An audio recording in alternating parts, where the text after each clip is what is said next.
and the government is turning a blind eye. So what does that mean? That means that suppose that, I'm going to use Mexico just because it's the closest country.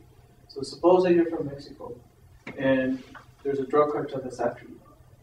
And the government knows that this drug cartel is after you. And you go to the government, you say, this drug cartel is after me, I want your protection. And the government says, no, I'm not going to protect you. You know, we work with the drug traffickers, and we're not going to, you're on your own. And so that's what we call acquiescence. That means that the government of your country is basically turning their backs on you, or they're turning a blind eye, and they're pretending that there's nothing going on. If you can show that, then you get protection under the Convention Against Torture. And this same law is the one that says, also, for all those people that signed on third-party agreements, they've all signed on to the convention, and Canada is one of them. It says once you prove that, you can't return this. It's not even discretionary anymore. That's another thing for asylum. Is the judge has discretion. He can give you asylum if he wants to, or he can use his discretion and say, I'm not going to give it to you. Withholding or removal in the Convention Against Torture is mandatory. Once you prove your case, the judge has to give it to you. And for this, it doesn't matter if you have a criminal history. It doesn't matter if you've been deported 10 times. It doesn't matter about anything. You have mentioned that some cases might take up to 8 months, right? So if I apply or submit my application, and what's going on in my country is over, so what's gonna happen to my application? So, okay, suppose you apply today, and suppose the day you go to the interview, there's democracy in Libya, which I doubt. I just suppose that there is. You could be denied on those bases. The government can come back and say, hey, I would have given you asylum today, but based on what's happening right now, I don't think your life is in fear anymore. Mm-hmm. And there's been changes. So the change of circumstances could be used in reverse against you. Yeah. It could be for you or against you. But I think once they gave it to you, you're good. You've got asylum. You have 1 year to apply to become a legal permanent resident. And then you can also petition for your parents. You cannot go back even for a visit during this year. I'm going to tell you why you shouldn't. There's exceptions. It's because it doesn't make, to the government, it's a contradiction. You're telling us right now, I'm scared to go to Libya. They're going to kill me. They're going to persecute me. They're going to arrest me. Just an example. Yes. And then you're saying, but I need to go visit my family. So then they're saying, okay, so that's a contradiction. I thought you said you were scared to go back. Maybe if you're scared, what are you doing over there? And so what happens to some people... If it's over during this year. Yeah. There's an exception, and that's why I'm going to talk about the exceptions, right?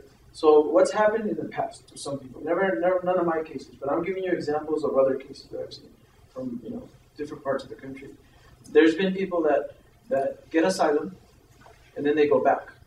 And the government finds out without permission. And the government finds out. They actually take away the asylum. Why? They left the country. They didn't ask permission. However, there is some kind of permission that you can seek through the State Department.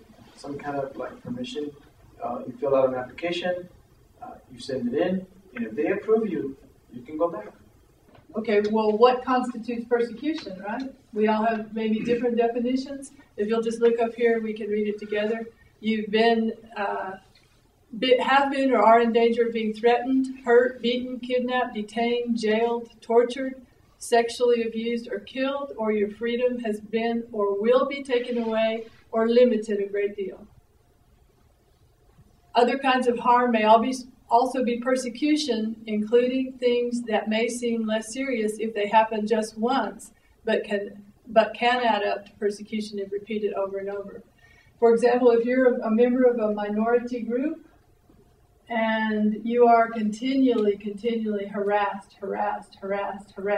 You can't work, you can't go out in public, you can't intermarry, you can't do all these things over and over again. You can't get a job, even though it might be, one event might be small. If it happens over a lifetime, if it happens over many years, it can be called persecution. Okay, and then objective and subjective fear of persecution. It's easier to show fear of persecution if you had past persecution. Yeah, for past persecution would be like if any of you have been threatened by the government of Libya before you came to El Paso, then you would have a presumption of, since you have past persecution, you would have a presumption of future persecution. But if none of you have ever been threatened, and none of you had any problems with the government, until recently, then you don't have a presumption, you don't have past persecution. But you can do an asylum claim based just on pure possibility of future persecution.